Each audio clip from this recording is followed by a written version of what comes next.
Oh, nope. Echo. So, Victoria, Madam Chair, we've come to the appointed time and place, and we do have a quorum. Whenever you would like to call the meeting to order. Very good. Thank you. I will call the meeting to order. Do you have a quorum?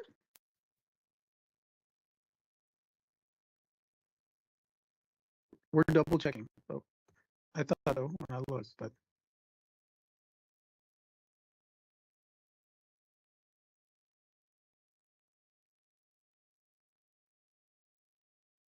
Six or seven. 06.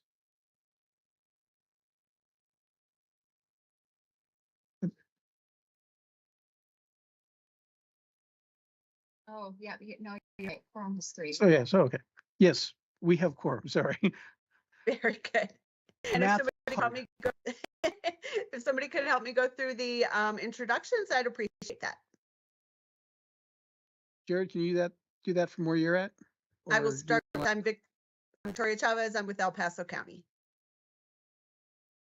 So we can coordinate and just go in order. Hey, good afternoon. I'm Abba Betty from City of Fountain. Thank you. Aaron. Aaron Hi, Cimarro. this is Aaron Busto sorry. with Federal Highways. I apologize. I forgot we had two Aarons. So Aaron Busto, do you want to go again? Sure. This is Aaron Busto with Federal Highways. And now Aaron Samaro. Aaron Cimarro with Silver Key Senior Services. All right. Thank you. Chris. Cool. Yeah, this is Chris Scoville with Rocksalt Consulting Group. Thank you. Todd Frisbee. Yep, Todd Frisbee with City of Colorado Springs Traffic Engineering. Thank you. Hal Archer.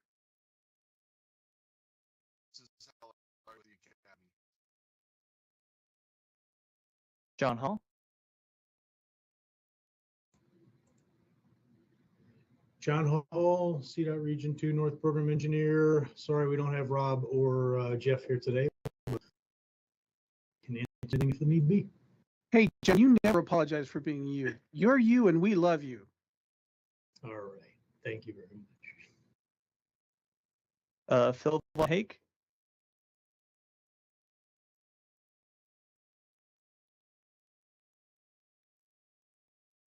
We'll keep going. Lan Rao.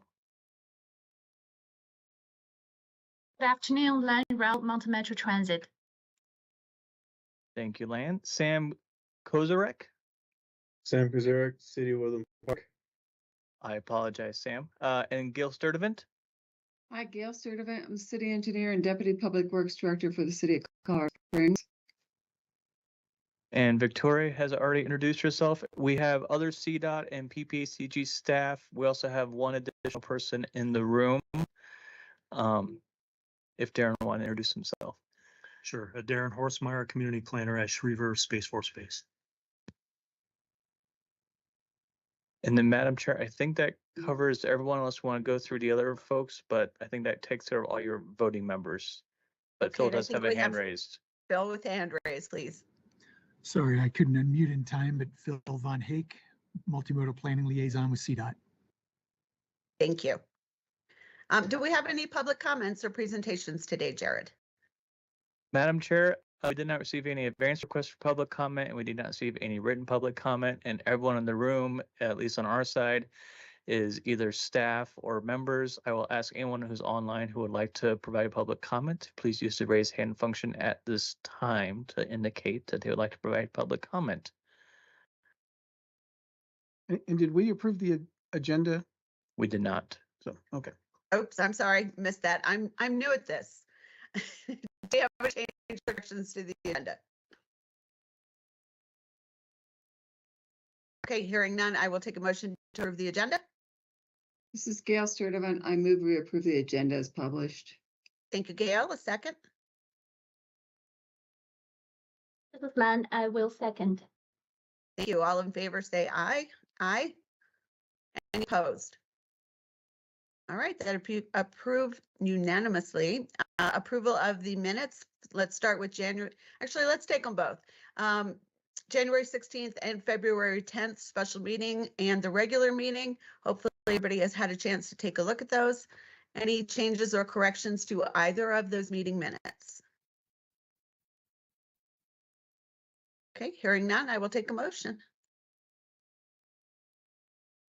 This is Gail Sturdivant, City of Colorado Springs. I move we approve the minutes as published for both meetings, the one held on January 16th and the other on February 10th. Thank you very much. Second for Ann? I'm just calling him out now. Yes, I second. Thank you, Lan. All those in favor say aye. Aye. Aye. And any opposed?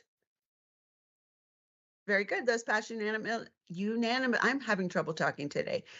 Unanimously as well. Board of Directors report. Is that Danelle or John? I can take that today. The big item from the board meeting was the approval of the LRTP. We also held the public hearing prior to that adoption. We did not have any public comments presented during that public hearing. I'm just trying to go over the agenda to see. We also had the TIP amendment for the city of Fountain that was approved. And other than that, those were the transportation items from our board this month. Wonderful. Thank you, Danelle. And presentations, Ryan, on the statewide active transportation plan. Thanks, Madam Chair. That's not mine.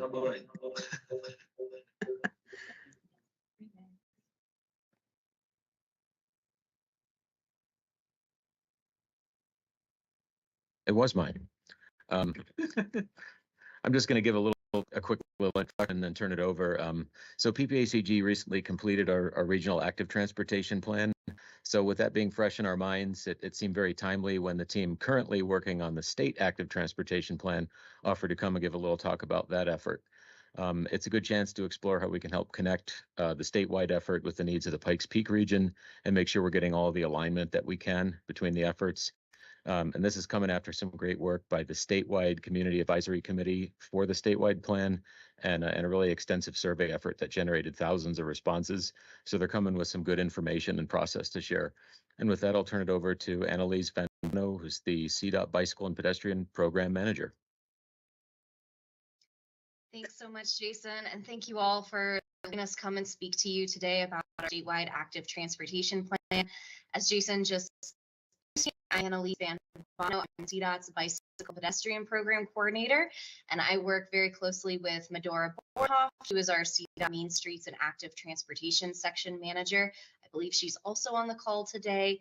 But essentially, we have been working together to update CDOT's statewide active transportation plan. This is the first time we've done a statewide active transportation plan in almost a decade. Our first statewide bicycle and pedestrian plan was published in 2012 and updated in 2015. So as we adopt this, it will have been pretty much a decade since we really took a look at active transportation at a statewide level. And you can go to the next slide. So just an overview of my presentation today. I'll do a quick overview of our active transportation plan, and then I want to share some highlights from the public survey that we did as phase one of our public engagement. I'll showcase some of the results from the Pikes Peak area, and then I'll also talk a little bit about our vision and goals for the plan, as well as the prioritization tool that we're working on, and then talk a little bit about next steps, timeline for the plan adoption, and how you guys can get involved if you're interested. So next slide.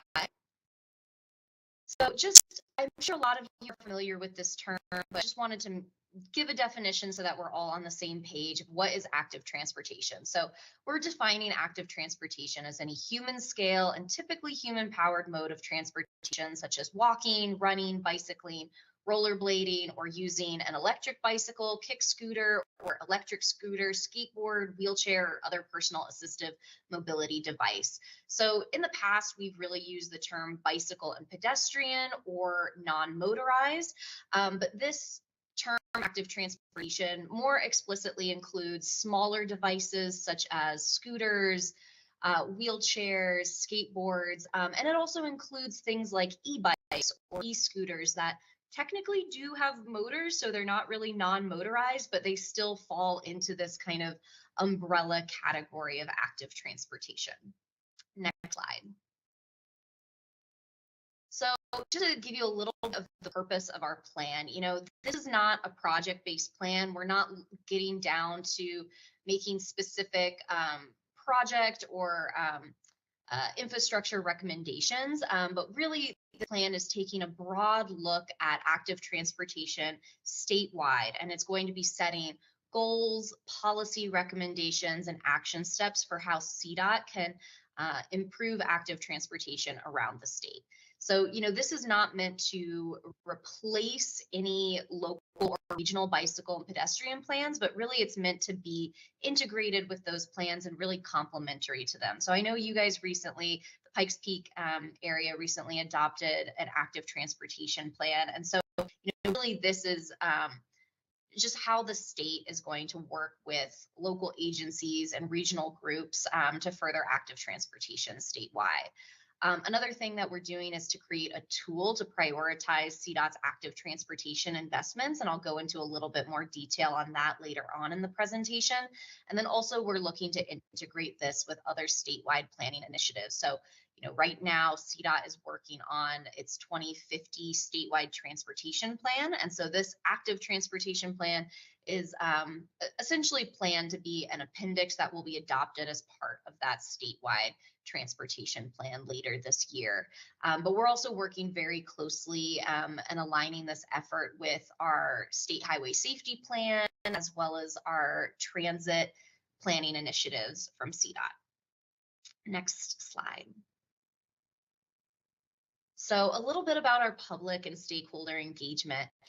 As Jason mentioned, we did a public survey last summer that got over 3,000 responses around the state. So that was kind of the biggest component of reaching out to the public for this plan.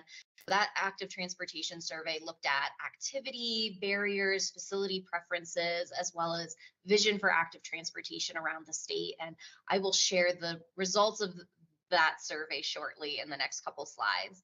And then we've also been working really closely with the statewide community advisory committee on the couple second phases of our stakeholder engagement. And so this committee has consisted of local as well as state and federal agency representatives. It has representatives from all of the MPOs as well as many of the TPRs, as well as bicycle and pedestrian advocates and other interested parties. So we've met with them twice already in September and December, and we'll be meeting with them again in March and April. And so if anyone on this call is interested in joining that, feel free to email me. We're always happy to include you. I can send out the calendar invites for the next couple meetings. And we've been really focusing on working with this group around the vision, goals, and strategies in the plan. And then the last couple meetings will really focus on implementation. And so if we can go to the next slide. You can see kind of the broad swath of community advisory committee members. So again, a lot of local city and county governments, as well as bicycle and pedestrian advocacy groups from around the state, along with our state agency partners, transit agencies, MPOs, some even outdoor recreation groups have been involved. So it's really a diverse group, and they've been really active and really engaged and have given us so much good feedback as we've been developing this plan. Next slide. So along with the community advisory committee and with taking the input that we received from the survey, we've developed 4 goals for this plan. So those goals are safety, enhance the safety of active transportation users by reducing crashes, injuries, and fatalities. Equity, ensure equitable access to safe and convenient active transportation facilities for all communities, particularly underserved and vulnerable populations. Mobility choice, increase the availability, accessibility, and convenience of active transportation to create a complete network that provides sustainable alternatives to driving and improves air quality. And connected communities, promote connections among active transportation, transit, and the built environment to maximize the impact of investments in active transportation infrastructure and programs. And so in addition to these goals, the plan will also include objectives and performance measures for how we're going to meet these goals and strategies for how we're going to improve active transportation in Colorado. So next slide.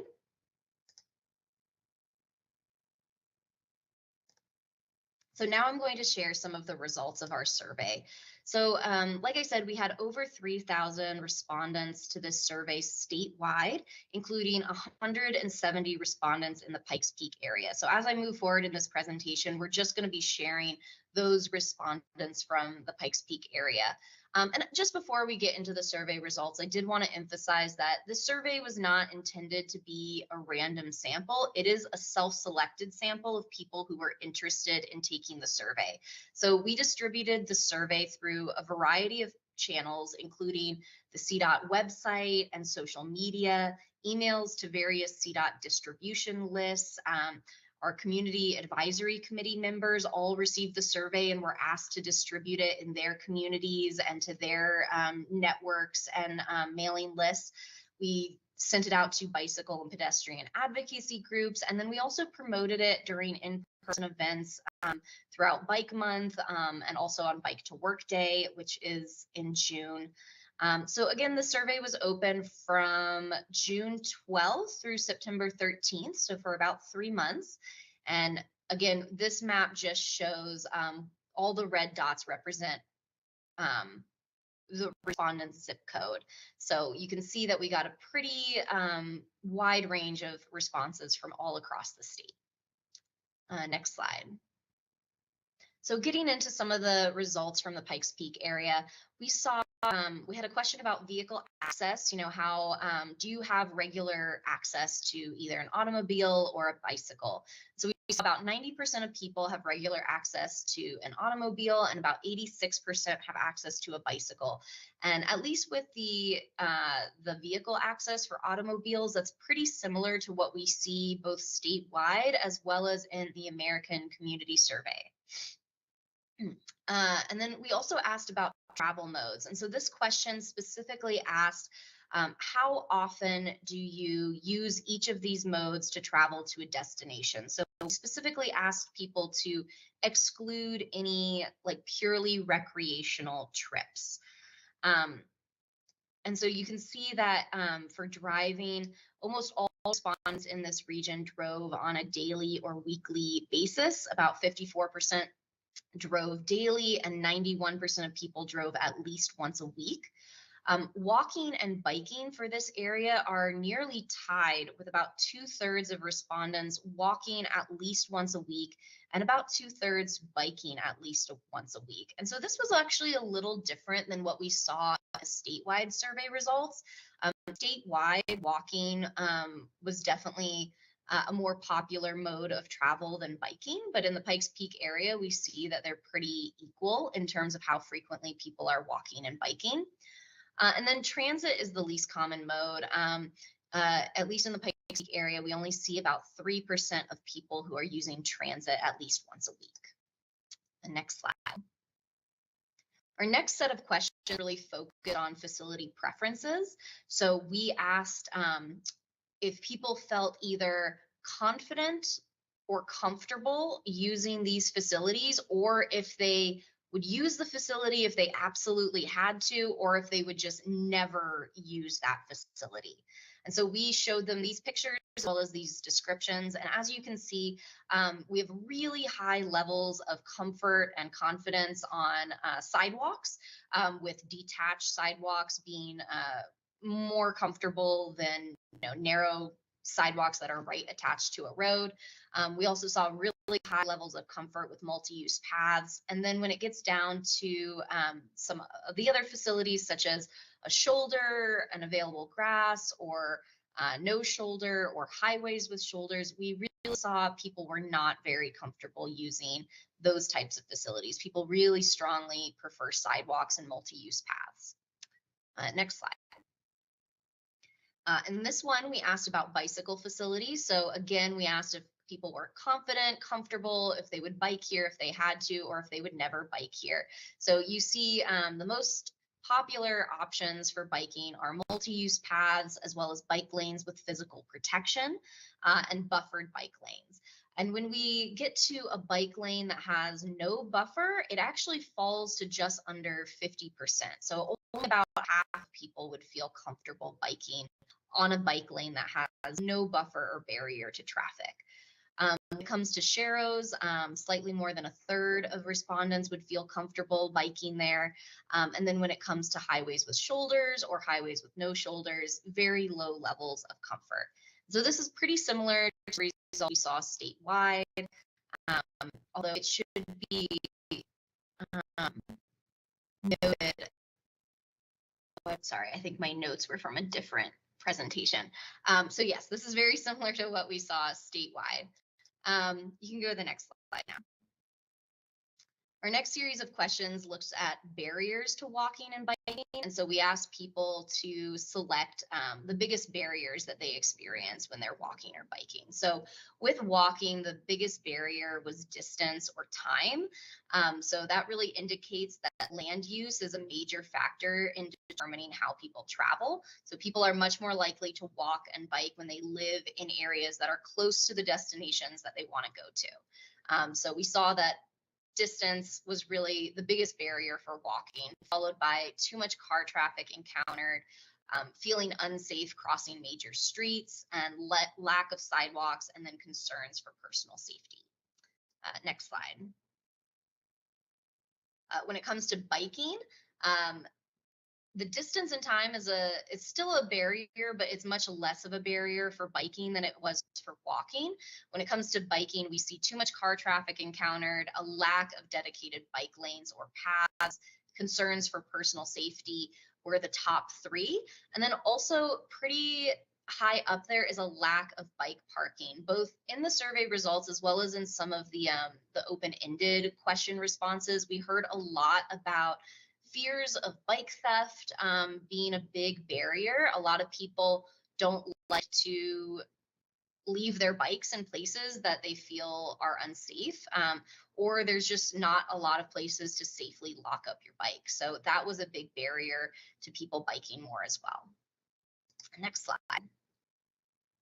So we also asked an open-ended question about, what is your vision for active transportation in Colorado? Like, describe your vision for walking, biking, and rolling.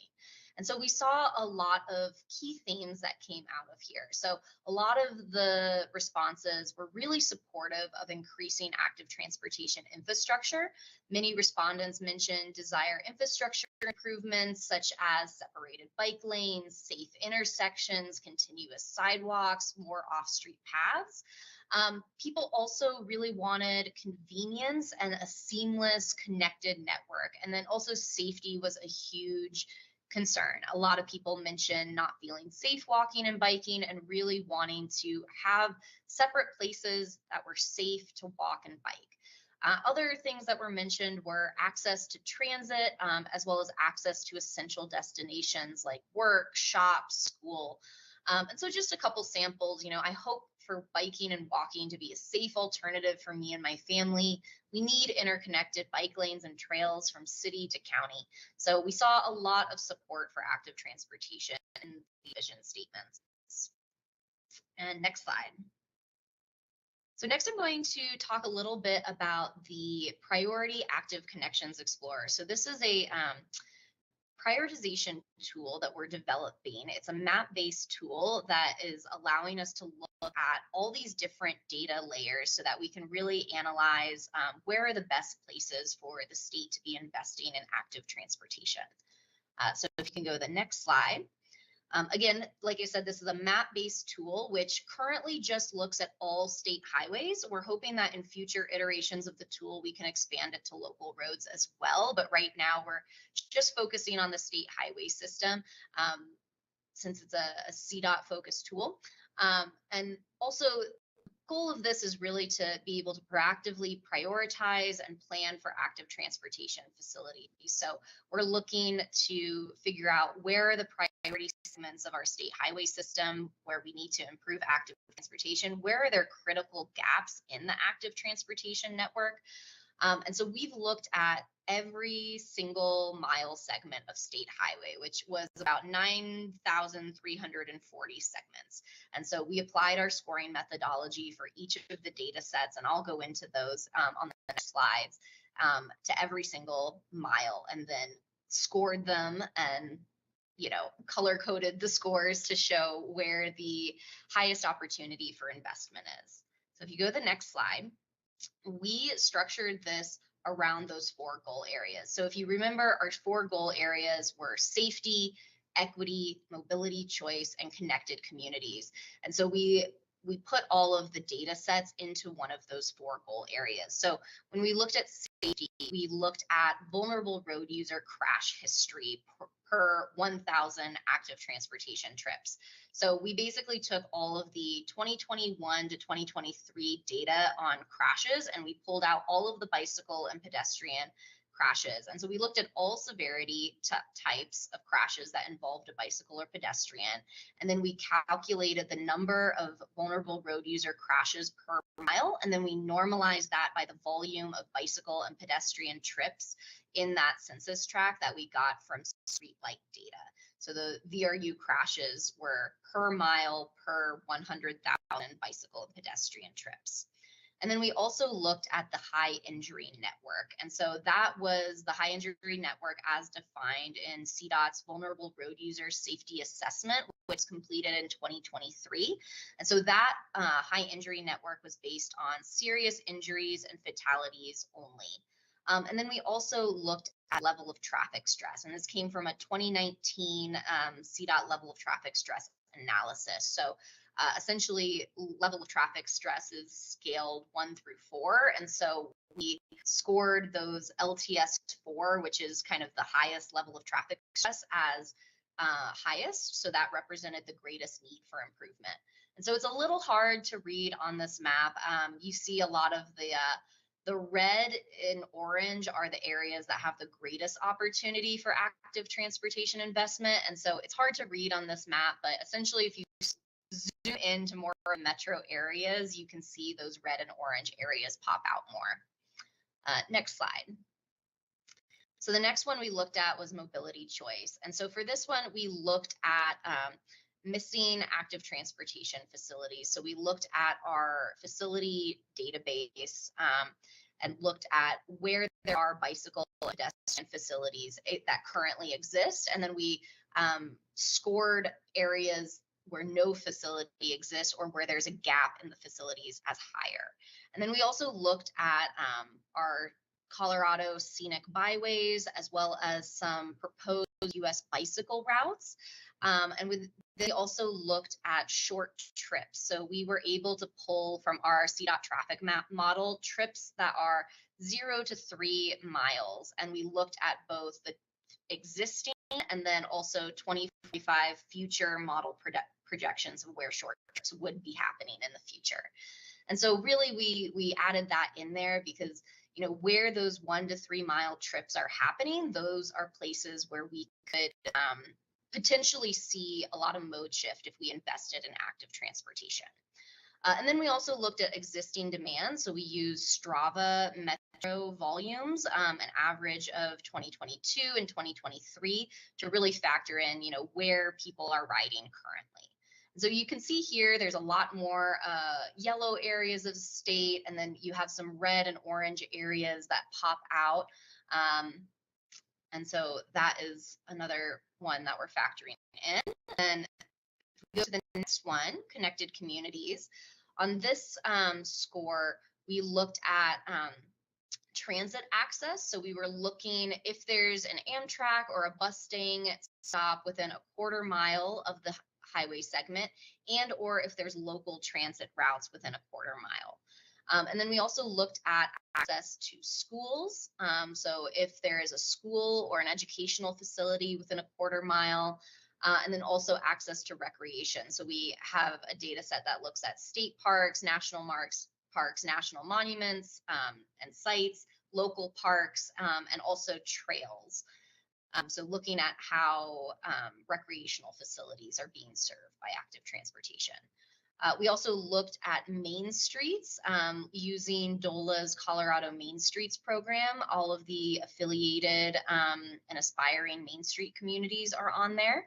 And then we also looked at population and employment. So the number of people within a half mile of the corridor.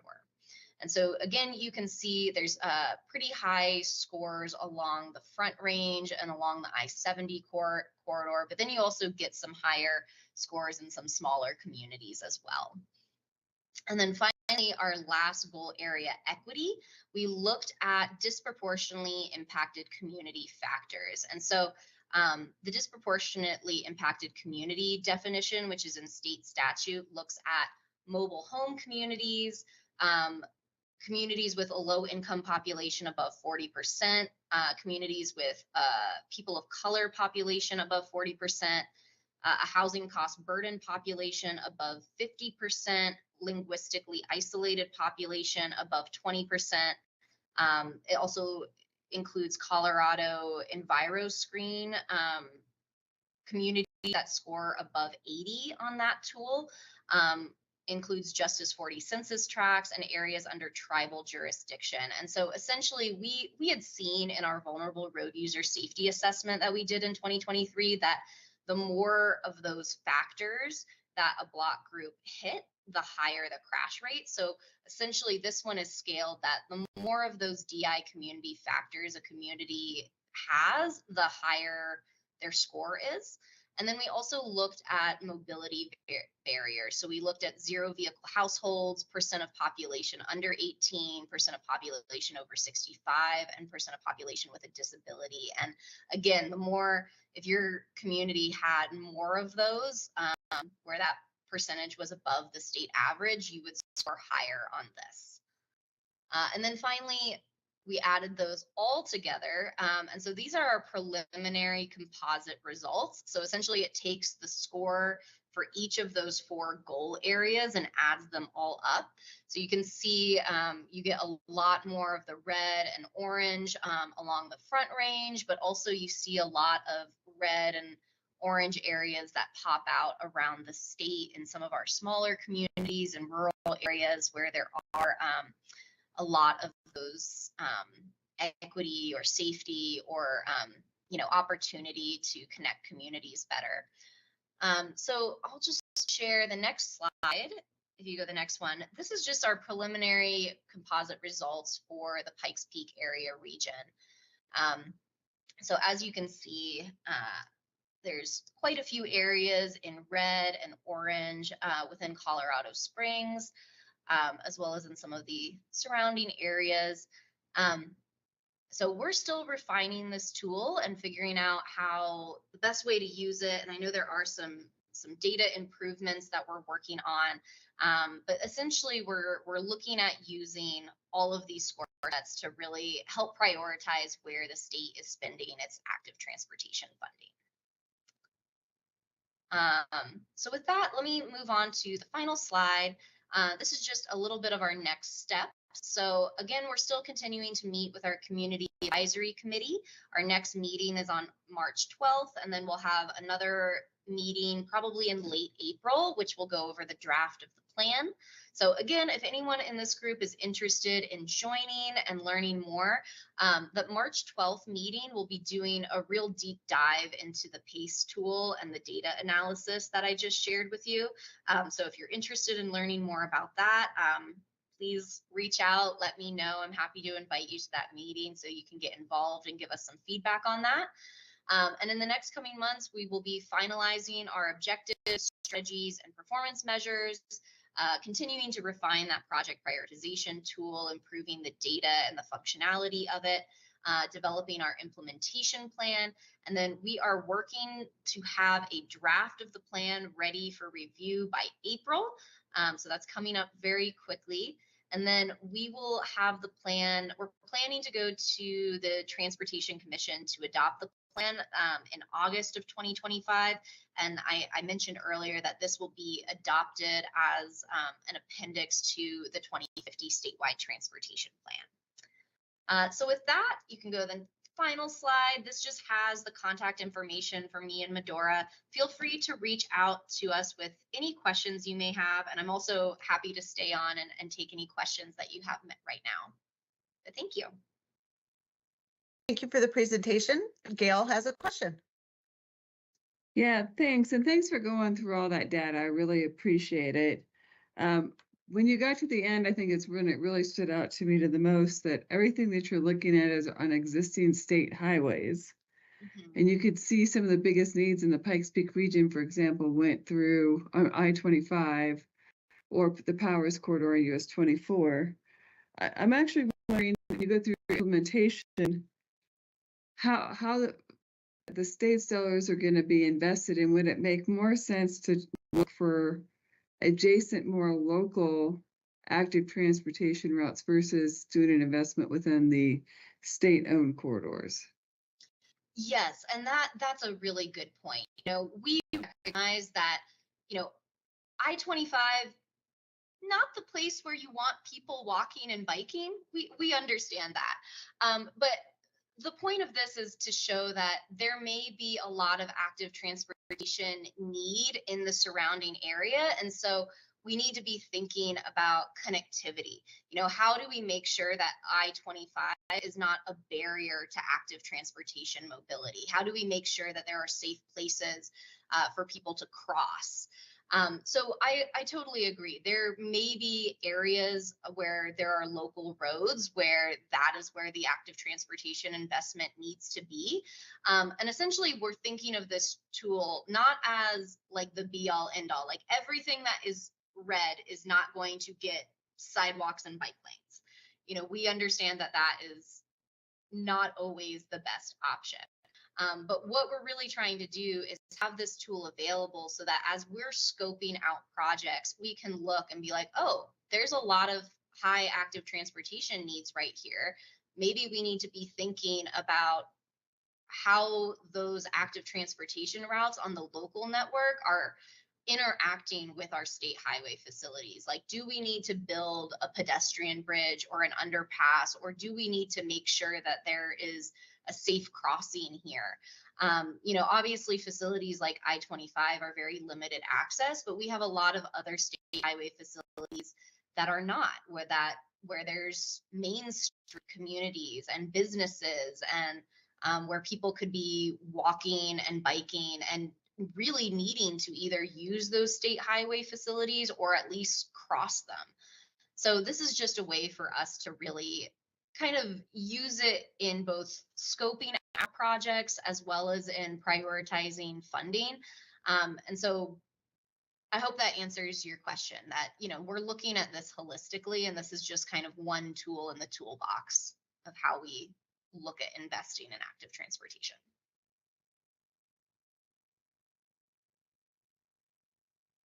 Thank you. Any other, I'm sorry, I can't tell whose hand is raised. It's J.O. on my screen. Thanks, Victoria. That's me. It's Jason O'Brien. I just had a quick comment that connects with that last discussion. Regional plan that we passed last year also contains a demand analysis by corridor. So that should connect up pretty nicely, and it's got a little more of that granular local detail. So we would just ask that you reference that at some point in your process, which I'm sure you will. That's all. Yes, and Thanks, that is, yeah, and we are looking at those local demands. Right now, just due to data availability, we haven't been able to pull in, local roads or local active transportation corridors, but that's something that we're looking to in the future for how to improve this tool to make it more useful. But again, this is just one tool in the toolbox. You guys have your own analysis that you guys have done, and so we're hoping that these things can all be used in conjunction with each other to better look at these corridors. Any other questions? Well, thank you very much for your presentation and taking the time to share it with us.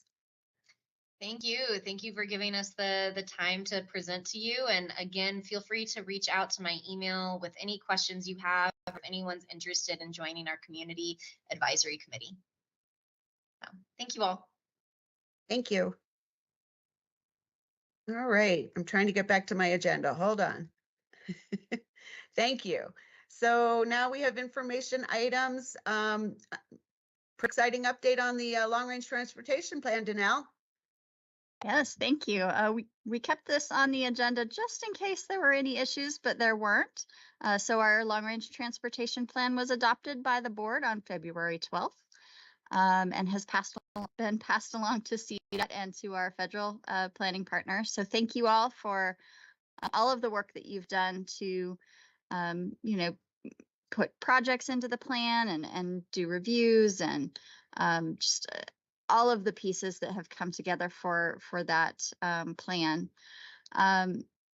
We right now are getting those projects into the Eco Interactive program so that it will have all of the LRTP as well as the ETIP, so we can kind of work on tracking that and hopefully linking those projects up better in the future.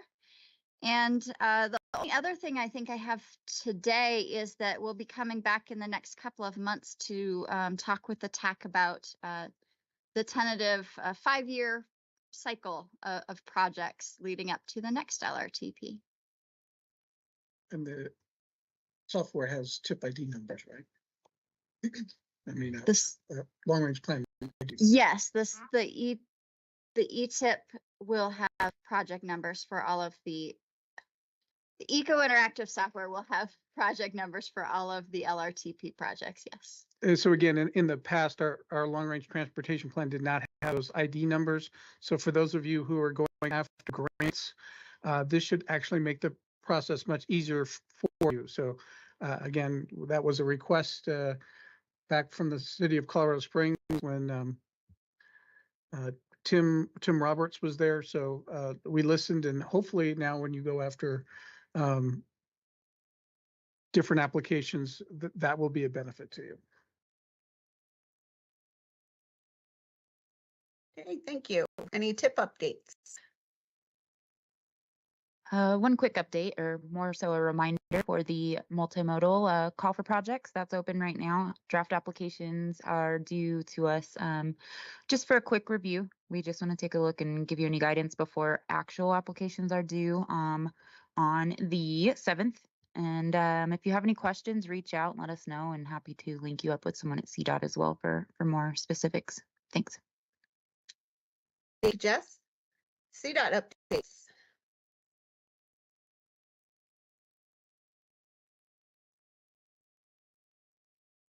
CDOT is exceedingly quiet today. Almost too quiet. They must be plotting something. I thought I saw Kathleen Collins on. Was she not?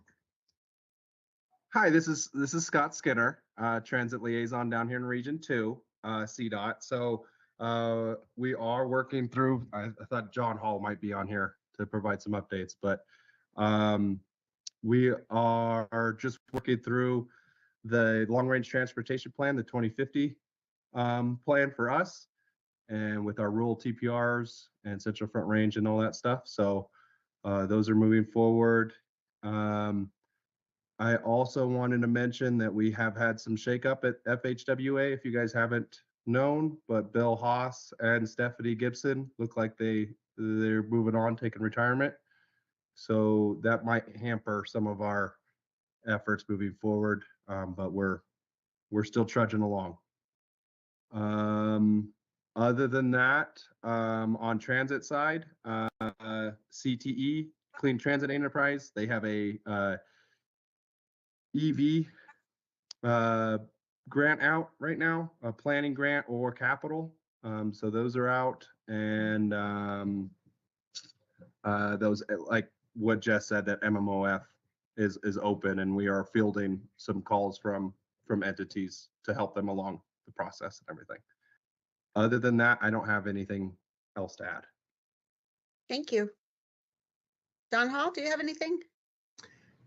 Yeah, I didn't really have anything other than maybe just to mention next city county quarterly will be March March 13th, which I think is before the next tech meeting.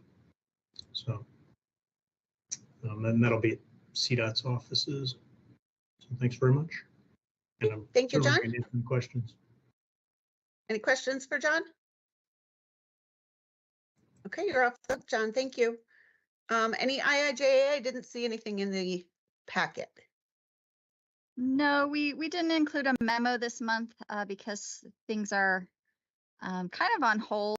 I did reach out to Karen Rowe, our grant navigator, and she noted that the city of Victor and also the town of Green Mountain Falls are going after the Rural and Tribal Assistance Grant, which pays for infrastructure design costs.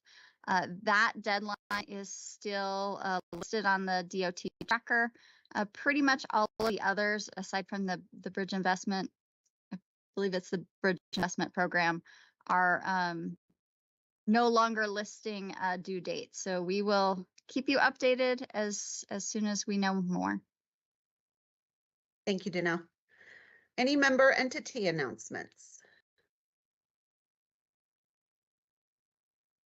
Gail. Yeah, I just wanted to share with the group in case you have something you want me to take with me on this conference. I'm going to the National League of Cities City Congressional Liaison Conference, March 8th through the 13th. In fact, John, I'm going to be pushing time to get back to our next coordination meeting. A lot of the focus is going to be meeting with some of our USDOT partners, along with the Colorado delegation and then other municipalities in Colorado. I'll tell you, we had a briefing on Monday. You know, as we are aware, there's a lot of uncertainty in what's going to happen on our transportation grants and what programs are going to stay or what ones may go away. One of the key messages I think we heard that even if it's a program, it's going to stay. If you're in the process of getting a grant agreement, the grant agreement's terms and conditions will likely change. And then if you're going to be pursuing future grants, how they're evaluated will likely change. And it will go back to really closer to where it was 4 years ago under the previous administration, with a lot of focus on cost benefit analysis, looking at the funding strategies from the local jurisdiction, whether they're bringing a significant local match or some kind of private partnership. So stand by. I'll be able to give you an update on how that goes next time. But if you have some specific questions you're interested in, please email them to me. I'd love to be able to have some others to add to my list. Thank you, Gail. Lan. Mine's quick. We are putting together our spring service change proposal. Due to the ongoing driver shortage, we are delaying some of the improvements until hopefully this coming fall. So for the spring, we're focusing on adding frequency on Route 4, which goes to southwest part of the city, all the way to the Broadmoor Hotel. There are a lot of employment access needed in that area. So that's going to be our spring service proposal, and you probably will see something coming out starting next week. Thank you, Lan. Thank you. Anybody else? I have a quick announcement. I think that this will be the last TAC meeting for Jess Bechtel. She's leaving us to move to Ohio, or the Ohio State, and hang out with her sister. So Jess, we're really going to miss you, and I won't say that we're going to replace you, but we'll have some other warm body in your spot doing the math. So again, thank you for everything you've done for us. So Yes, Jess, thank you and best wishes. And so items for future TAC meetings.